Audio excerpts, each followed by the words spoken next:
Hello everyone, this is my mom, Katie Cassick, and I'm Rebeka. And we're going to talk about the 5 tips for homeschooling while mom is doing school, or going to school. Yes. So here we go. That was a great intro, thank you. So we have worked together on a top 5 list on what we feel like has been the most helpful, because we've done it 2 different ways with me going to school. And these are the things that we found as a family that has helped our family to not be as stressed while homeschooling and I'm going to school. So here we go. These are what the top 5 tips that we have found.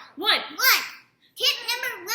Find a hands-off curriculum. Something where your kids can do it by themselves. If you have older kids, then find an all in book curriculum that they can do. The Good and the Beautiful is really amazing. So if you can do that, if they can do that on their own, I would highly recommend that one. But that is also one where you're probably going to have to be a little bit more in depth. So we end up switching over to a curriculum where it's all online, and I just bought some spelling books to help them to work on their spelling words. So they're my kindergartner doesn't even have spelling words technically. He just has to spell words. And then at the end of the week, he just has another spell words page. And then tip number 2, as she stuffs her face, find something fun for the kids. So my kids love the curriculum we have, except for my oldest doesn't like the history portion because he has to actually read and apply what he reads, and that's really hard for him with his ADHD and ODD. So find something fun, because the fact that he enjoys everything else except for the history, I consider that a win. She loves the curriculum that we found because she gets to sing songs. And she learns through singing and videos and games. And I think my youngest likes it because he gets to play games a lot. He just listens to a video, sings a song every once in a while, and gets to play a lot of games. So he really enjoys it too. So, and I do not like math. No, she doesn't like math. It's okay.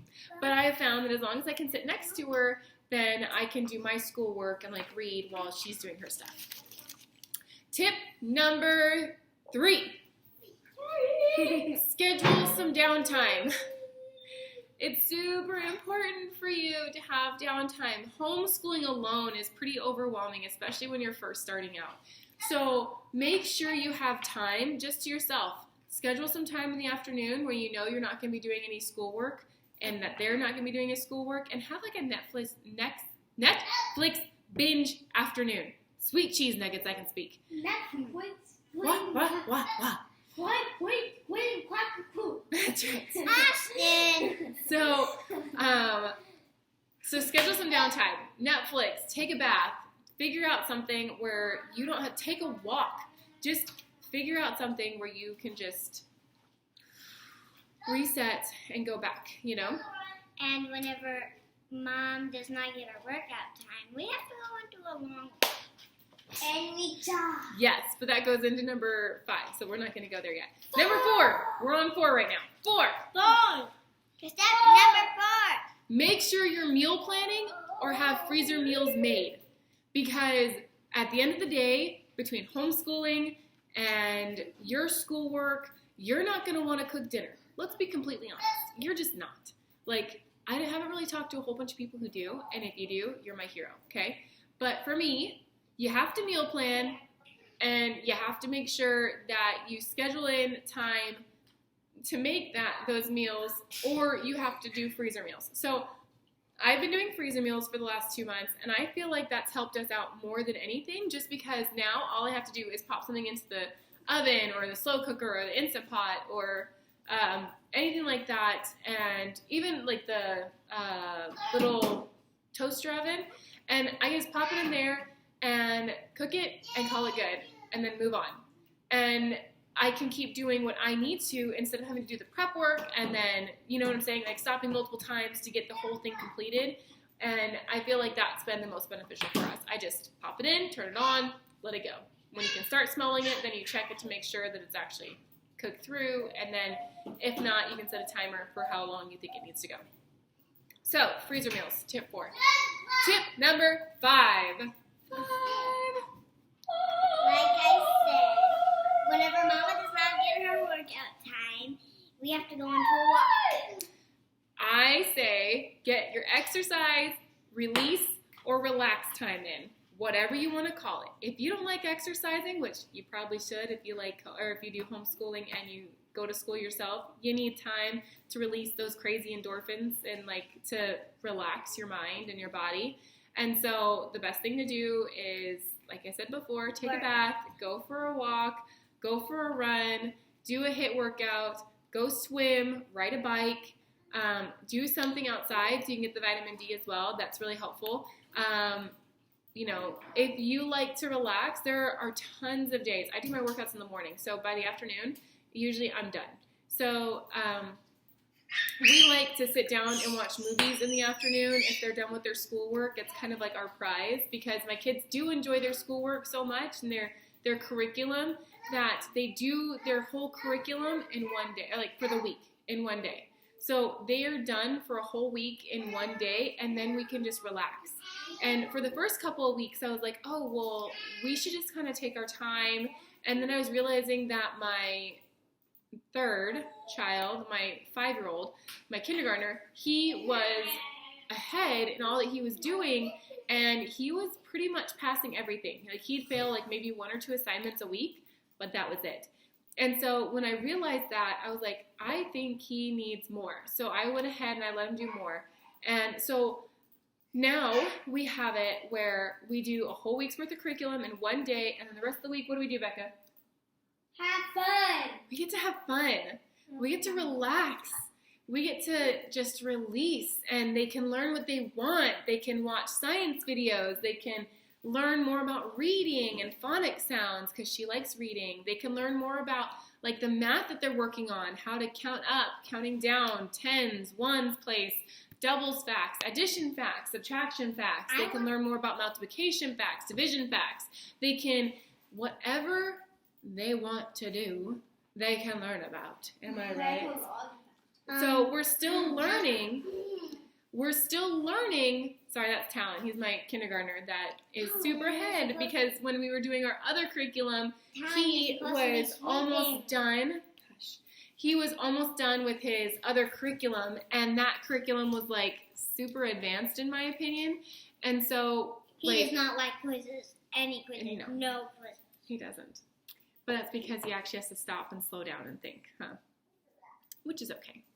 But so we have had to work on like getting them back up to where they were so that way they can go on and move past where they were. Like, for example, sorry, my nose itches right now. She was ahead in English in her last curriculum. She was about halfway through her first grade year in curriculum. No, about a quarter of a way through. And so reading is super easy for her right now in the curriculum that she's in because the curriculum that she's using is behind the curriculum that she was for English, but it's ahead where she was in math, if that makes any sense. So like they were doing a roundabout concept for math in the last curriculum, and so it's kind of hard for her to kind of pull everything together. So most of her week is spent on math, right? Mm-hmm. So most of her day is spent on math work. And that's okay. Yeah. Whereas most of my oldest school week in a day is done mostly with history. And then he spends most of his time, well, really, he gets all of it done pretty quickly because he's already learned it, It's called cheating. No, I'm just kidding. It's just reinforcing. I want to make sure he's learning what they want him to learn the way they want him to learn it, so that way when he does get up to where he needs to be with this course, then he's not like completely lost. Sweet cheese. Oh my heck. All right. Anything else? Oh, but that leaves plenty of time for us to relax and exercise and have release. Go jump on the trampoline. Run circles around the house. I like jumping on the trampoline. Yeah. We have a little set of woods back behind our house. Apparently the kids like to go play back there. That's fun. And it makes it super easy and super nice because my 2-year-old over here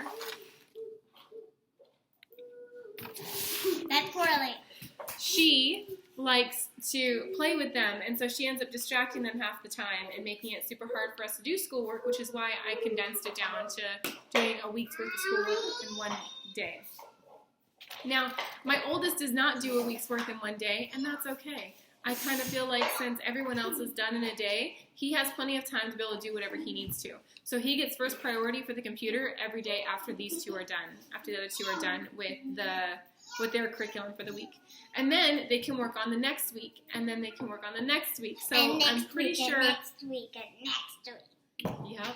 I'm pretty sure my 5-year-old, Talon, he is ahead in where he needs to be, and he started working on, so we're about to go on our first break. I do a year-round homeschool. And with our first break, that means they've done 8 weeks worth of schoolwork, and we're about to have 2 weeks off. But if Becca gets her schoolwork done before Friday, I can have an break. She gets a 3-week break if she gets her schoolwork done on Friday. She doesn't have to worry about working on anything if she doesn't want to. And my kindergartner, since he likes the schoolwork, he just keeps going. And so he's already done with his 8 weeks, and he's working on the next set of 8 weeks. And so I feel like just let him go, and they'll, when they start slowing down, I'll slow down with them. But until then, I'm just going to let them keep going kind of thing. And so those are our top 5 tips. Hands off. Have fun, or find a curriculum that's fun. Make sure you schedule downtime, freezer meals, and find time to relax, release, and exercise. Anything else? And whenever you're mad,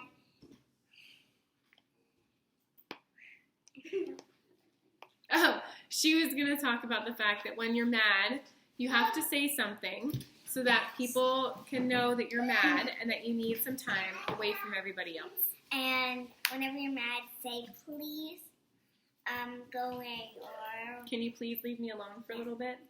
And go somewhere lonely where your sisters won't ignore you, or your brothers won't ignore you, and your brothers.